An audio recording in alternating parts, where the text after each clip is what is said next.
Only mode. Hello, everyone. Good afternoon, and welcome to Third Tuesday Conversations. We are glad to have you here today.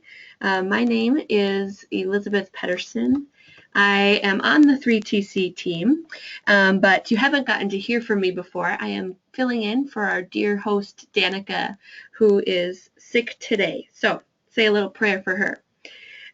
Today, our topic is MartinsList, and we have with us Shannon Savage-Howie, who is on staff with the network working on MartinsList and is also a spiritual director. So welcome, Shannon. We're glad to have you here. Thank you. Before we get started here, I just want to let you know that we'd love to have you be a part of the conversation today, and you can do that by typing in questions or comments into the box on the right-hand side of the screen. You may also live tweet with us using the hashtag 3TC. So we'll look forward to hearing from you throughout our conversation. Shannon, how about you introduce yourself to us a little bit? Tell us who you are and what you do, and maybe how you've got involved with MartinsList and the network. Sure. I live in Thousand Oaks, California, and I have served in congregational children, youth, and family ministry for probably 12 or more years, but I'm currently not serving a congregation. I am a spiritual director, and I've been doing work to become certified as a drug and alcohol counselor to do spiritual direction in drug and alcohol treatment facilities. So that's kind of my current area, and I was surprised to see just how well equipped I was for the area of drug and alcohol treatment with a background in working with teenagers. So it was a surprise to me, but has been really a wonderful background for that. Yeah, I bet. Great. Yeah. So my work with the network, I had been on the team for the extravaganza for a few years. I'm no longer serving in that capacity because now I serve specifically just as staff for MartinsList and have done so for a couple of years now. And so do you want me to go into the kind of the history of where that came from? Yeah, MartinsList has been around for a while, but so yeah, why don't you tell us about where it's been and then how you got to maybe shifting into what we are doing now. Yep, perfect. So probably, I don't even know, maybe 6 or 7 years ago, while I was serving in congregational ministry, I was getting really, really frustrated. There's a lot of youth ministry resources online. Mm-hmm. Very few of them are actually Lutheran. And so, looking for ideas or any kind of resource organizations, anything, I would be looking it up, and the work that you have to do to wade through the week or different theology from ours and all of the changing and knowing at the same time how connected our network is and how deep and rich the resources of our own network members are and the things that people have created and that there was no place that drew that all together so that it was easy to tap into was really frustrating to me. Yeah. So I, on my own, started looking into, how do we build a website for that? How do we create this space where people can come together and share their resources or look up a resource or, somehow tap in to all that we already know is out there in our own network. Right. And so at the same time I was doing that, I ended up having a conversation with Todd Bugler just kind of on the side of how are you doing and what are you up to, and was telling him about this frustration and idea that I was kind of working out. And it was about that same time that the network had kind of started forming MartinsList in its really basic concept and creating space on their website for it of, just a place you could drop a resource. Mm-hmm. But there was nobody to really spearhead it, and they hadn't really fleshed out what it would mean or what its capacity could be or anything else. And so he asked kind of at that point, would you be somebody who would be interested in doing this? And kind of from there the conversation moved pretty quickly to yes, and here we go. And so it started with this kind of casting a vision of what it could be and how we could draw that together. And that was like several years ago. And what we ran into, the vision was there, but the technology was just really poor. And the capacity that we had on the website for it was not working. And if you had been on MartinsList, it was not searchable. It was not easy to look at. It was a good concept, but it was really hard to use and not good to look at. I'm with you. Yeah. And so we kind of stopped promoting it for a while because we didn't want to add a lot of resources, not knowing how or when we were going to be able to change it to something we did want, and we didn't want to add a ton of resources and then have to shift it all over to something different, or lose those resources when we did that, or whatever else. And so it was this long process of talking to web people and having them say we can't do what you want, or over and over and over and over again. And then this last summer, Todd was at the national gathering and was working with Christopher Harris on other tech stuff, who owns a company that I believe is called Faith Growth, and they're one of our network partners now. And Todd said, "Hey, do you think you could do this?" to Christopher, and he said, "Yeah, we would love to do that." So in just the span of the last 6 months, we have connected, and his team caught the vision and got really excited about it and was able to create what is this new MartinsList that we've just launched. That's awesome. So, had to just find the right person. Yes. Yeah, it was a process, but it was perfect when it came together. Well, good. This is really exciting. This is a really good thing. Let's dive into what it looks like now. Sure. So when you log in, and you have to log in because there's all kinds of technology issues that we had to overcome, but it does take you to a different website, but it's all your same login stuff from the network website. Okay. But you will have to log in again to get there, and it'll take you to this homepage that it'll show you.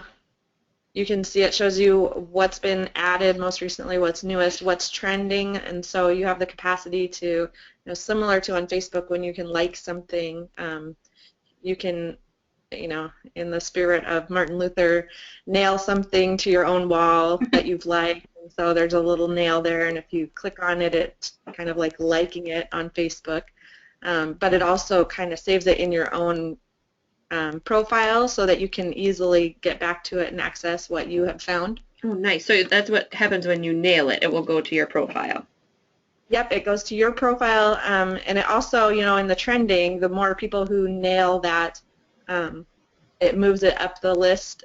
Not, the intention for that certainly wasn't some kind of like what's most popular, but really, what are other people finding useful, and instead of wading through a ton of different resources, you can kind of see what's kind of up and coming right now. What are people doing? So, right.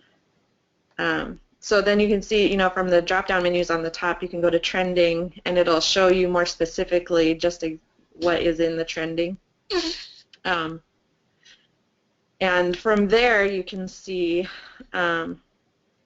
it'll show you. If you have nailed it, it will be blue. If you have not, it will be gray, as you can see on that trending page. Okay. And all you have to do is simply click on the nail, and it'll show that you have nailed that. It'll show you what various categories it could fall under, which is tagged by the person who posted it. So they kind of determine which categories it falls under. You can see who posted it. Like you can see that Road to Emmaus Sing-Along was posted by Sarah Sumner Eisenbraun, and that's her profile picture. And so if you wanted to go to her profile, you could click on that picture and go see who she is or what else she's posted if you like that and you wanted to see other things that she's uploaded. You can connect that way. Or if you wanted to send her a message, or there's ways to connect through the profile for that. Cool. And then it'll show you also, you can see there's a comment bubble, and there's 4 under there, so you can see that there's discussion that has happened on that resource. So you can click on the comment bubbles and see what conversation's been happening, which, is how people have chosen to use it or questions they've maybe had about it or whatever has come up in that discussion. So are those tags editable? Can only the person who posted it choose what the tags are for the resource? Yeah, the person who posts it, and then, any administrators like myself, or I think Todd might be an administrator, so, but it would be the person posting it and then whoever's an administrator on the site. Okay. Yeah. Good. So then you can also, this is, this page comes from the categories, so you can look things up by category. And so this top section shows you, different areas of ministry, but then as you scroll down on your own page, if you're looking live on your own webpage, you'll see that it also shows categories by age and whatever else. Then this is other tags, so it's more like, they're not really categories, but it helps you kind of clarify even a little bit more if you want to get more specifically into, I'm really looking, because the site is searchable, you can look I'm really looking for something about Advent and I really just want to focus on that, or really looking for VBS. Is there anything on VBS? So if you click on a type, are those tags then within each type, or is that more of a general? If you click on Advent, it would show me everything in every category. It would show you anything that's been tagged with Advent. Okay. In any category. In any category. Yeah. Great. Yeah. Cool. Okay, so we're So then, yeah, this is just an example of when you click on an actual resource and it takes you to that resource page. This is what it'll show you. There's a very brief description of what it is. And then that first comment is really where we hope that if you are posting a resource and it needs a lot of explanation, you can put it in that first comment as, whatever needs to be said about it, or how you've used it, or how it could be used. But you can see she's tagged the categories, and she's also tagged other kinds of tags. You can see extravaganza and worship under there. And then you can see down in the left that that is actually where the document is. So you can open it, download it. Oh, yeah. Contributor, and any discussion falls under that. And how long ago it was posted. Okay. Maybe you're going to talk about this, but is there a limit or anything on the type of thing you can upload? Like this is, I see as a document, like a Word document. Yep. Mm-hmm. So any kind of file? Most of the resources that would be uploaded would be some kind of Word or PDF or some similar to that. But there is, I believe, the capacity to post, if it was a website, to make that a link that you found, or I believe that there's, here's the other part of it, because it's all so brand new, and we really could only imagine, like, we don't know how far it can go, but we know that it has a really high capacity to do a lot of things beyond what we've dreamed. Yeah. So the hope is that if you run into something, you want to upload something, and it somehow won't take it, that you'll let us know immediately, because we want this to be basically built and run by the needs of the network. Yeah. So if there is something that needs to happen on this website that you're not seeing or isn't a current capability, we want to know that, because we really want to make that happen. Cool. All right. So this one is talking about how to add a resource. And I just got a message from Christopher. He's listening, and he said, yes, you can definitely add a link to a website, which I was pretty sure was the case. But. Cool. Even if not in that upload, if you don't upload it, you could at least even put it in the comment, you would think. Yeah, but I'm pretty sure you can add it in that space, in the uploading space. Cool. Make that a live. Yeah. Mm-hmm. Well, that's nice of him to be listening. Yes, it is. Yeah, I was hoping that he would be because he had got tons of brain space for all of this. Yeah. Um, so then this is the add resource page. So if you do have a resource, which I'm hoping everybody can think of at least one resource they can share. This is the add resource page, so it's pretty simple. It's just a form. You fill it out, you name it, you give a really brief description. There's a limit to how many characters you can use because we want it to be easy to just, for someone to just glance at, is this what I'm looking for? Yeah. Similar to Twitter, like just keep it simple. And then below that is where there's more space to expand upon that. Oh, so the comment, that first comment piece is right there in the add resource. Right. Perfect. Right, exactly. And then the featured image, if there's an image that you have that can go with that, it's helpful because people are obviously drawn to image. And then to obviously just upload the resource on that. So it's pretty user-friendly form. Yeah, looks easy.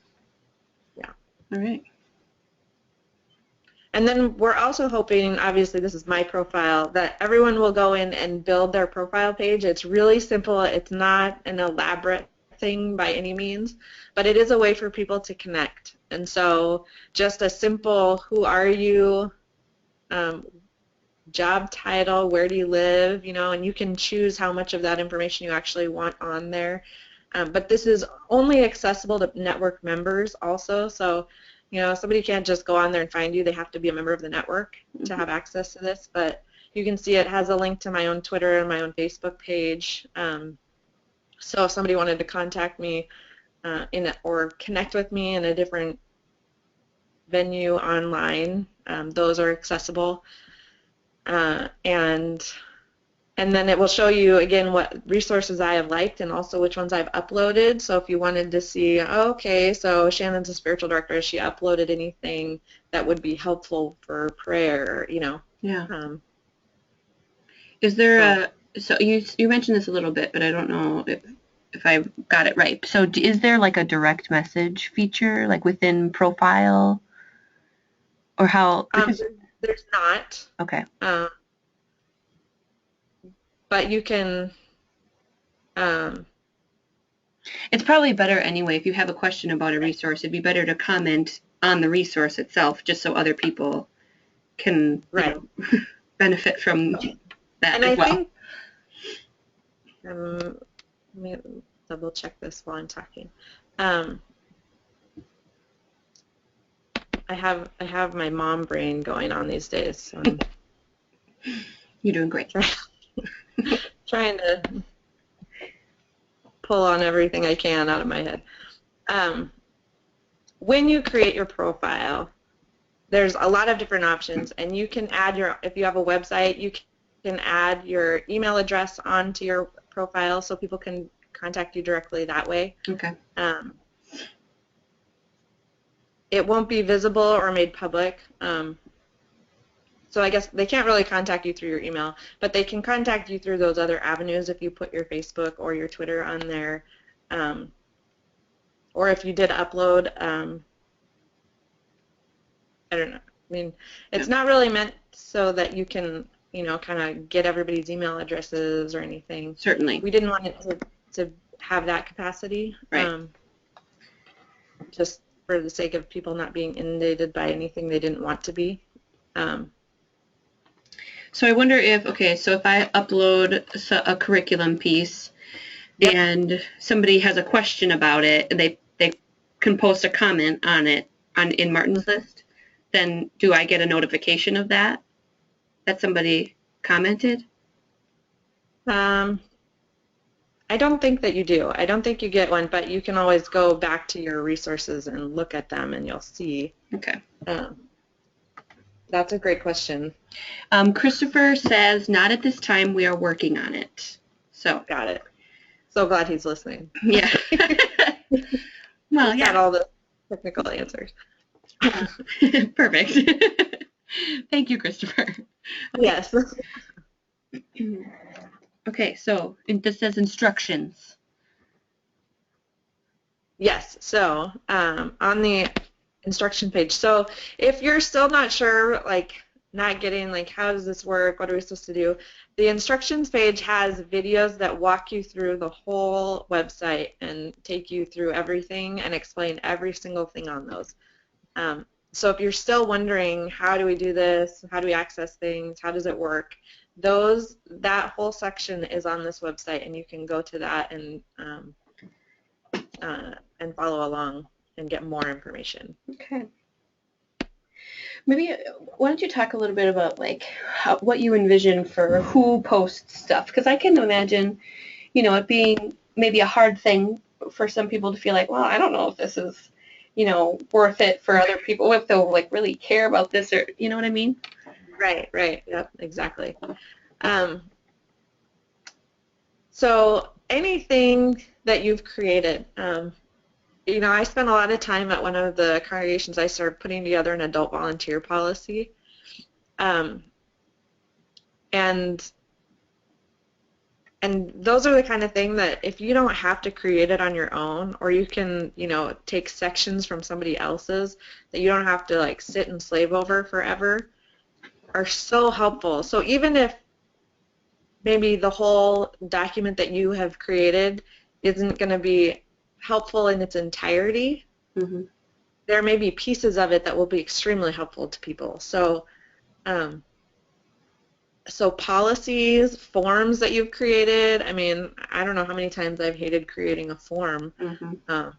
and loved when someone could just hand one to me and say, here's a form. Just use it. Just use it, change the words. Yeah, or, the form from 1985 is no longer working because it has no reference to, internet policies or, Yeah. So just to kind of update our own ministries and keep us more current with things. But, if you have written a retreat or you've, I don't know, it's hard because when we're in our own space, we do think that, like, I don't know if this is useful to anybody. Right. But what we see on Facebook, on the network Facebook page, constantly is people saying, does anybody have a backpack blessing or whatever it might be, Mm-hmm. and 5 people coming back saying, oh, yeah, I do have one of those. Mm-hmm. And maybe it never would have crossed your mind that you have this backpack blessing that would be helpful, but we're really trying to drive that traffic from Facebook. When people say that, it's great to post the questions and whatever, but to really have people posting the resource onto MartinsList so that it's really accessible to everybody for a long period of time. Well, yeah, and it's not super easy to send something over Facebook. Right. You can't, I don't think you can even I couldn't post like a Word document within a comment when somebody asks for something. So to drive right to, you can put the link to MartinsList right there with the exact resource. Exactly. Yeah. Exactly. And what ends up happening when people don't post it to MartinsList is, 5 people will say, oh, email me that, email it to me too, me too. And so this one person who posted it has, 5 or 6 people to email it to separately, or, and then somebody finds the thread 2 months later and says, do you still have this? Can you say, it just makes it much more complicated. So MartinsList is just a great place to catch all of that stuff. I agree. And I think too, like as a part of the network, maybe it's each of our own jobs to like point out to somebody when you see that they do have something that might be useful. Say, hey, you should post that on MartinsList. Exactly. I see Todd doing that a lot on Facebook. If somebody asks for something, he'll say, hey, how about you post that on MartinsList? And I think we can. Yeah, he's a great job of that. He does, yeah. Yeah, and I think it's helpful for us to name that for each other too, because sometimes I don't think like this is a resource that anybody would want shared, but we go to our own network lunches or meetings or run into colleagues here and there, and if you hear somebody saying, well, yeah, I had to write this Bible study for this event, and name that for them, like, hey, you should share that. Put that up on MartinsList. People would use that. Absolutely. Yeah. Okay, you have another, speaking of questions and things, what's this slide here about back and contact? Yes, and so I mentioned this a little bit, but because it is such a brand new website and we really do want to live into it and use it as fully as we can, and it is only as useful as it is used by the network. It's built by the network, it's used by the network, and so if people aren't on there using it, it's not useful as a resource. Mm-hmm. And if the website has even, like editing mistakes in it or something, or there's a whole new thing that you've thought, a new vision you add, what if we could also do this with MartinsList? We want to know all of that because we want to keep this growing and building and turning into more than we imagined. Whatever it is that is most useful to the network is what we want to see. So anything that comes up, ask the question or share the idea or post the editing mistake or whatever, because we want it to be a highly functioning website for everybody. Yeah, and on that kind of note there, is this something that, obviously the network, we're CYF ministry, but do you imagine this going beyond children, youth, and family stuff? Like what about posting stuff that's for worship or for stewardship, or where's your vision for that? I think as far as like getting so broad in the congregation, it is for the network, for the youth ministry network. Mm-hmm. So moving on to like much bigger things starts to take it away from kind of our own network's mission, right? A little bit. So I imagine there's probably a limit in that regard, but again, it's meant to be built and used by the network. So the needs of the network, I think, will come out through what's being posted. Mm-hmm. And so if it's a lot of worship materials, I think we'll see that if there's a high need for that. And I think it will grow into what it needs to be. Right. Right. That's the whole idea. It will be what we need it to be. Right. That's the beauty of it. Right. One other question, is there anything we need to be aware of as far as copyright issues go? Obviously we don't want somebody, taking a page out of somebody's published book and posting it as a resource, but to point to it in a as a resource is a different thing, right? So to say this is a great book for people in their first year, yes, then you're not having any copyright issues, Absolutely. And saying, by the way, page 35 is really one of the best ones in the book, or some of that. But because it's a password protected website, there is a disclaimer on there that says, this isn't the network posting this is the individuals posting it. Yeah. So if you post it and it has copyright issues, kind of saying, that's not our intention, and right. But we aren't going to get a lot of traffic from non-network members because they have to be members to be on the site. So and we will be monitoring, what's posted, and if you see something that looks questionable in that regard, that's again something that you can write in to us about, and we can make sure we're tracking that and paying attention to that. All right, great. Well, thank you for walking us through this resource. I think it's a really, really good thing. Thanks. Yeah, we're really excited about it. I love how it turned out. I think it's really got a lot of potential. Yes, absolutely. So we need to use it. Exactly. Great. Keep encouraging people. Yes. Okay, I just have a couple of housekeeping things that I want to go through before we finish up today. Speaking of resources, I just wanted to put out there that the Practice Discipleship initiative is putting on webinars over this year. The 2016 curriculum is around wonder, which is what we were doing at the extravaganza as well. And so the next webinar is Thursday, April 14th at 1 p.m. And so you can check out those webinar opportunities and see past webinars from this year and also the archives from previous years at practicediscipleship.org. And then, of course, we do have all of our Third Tuesday Conversation archives up on the website for you to use as a resource as well. So check that out. And then next month, we have Sarah Trevari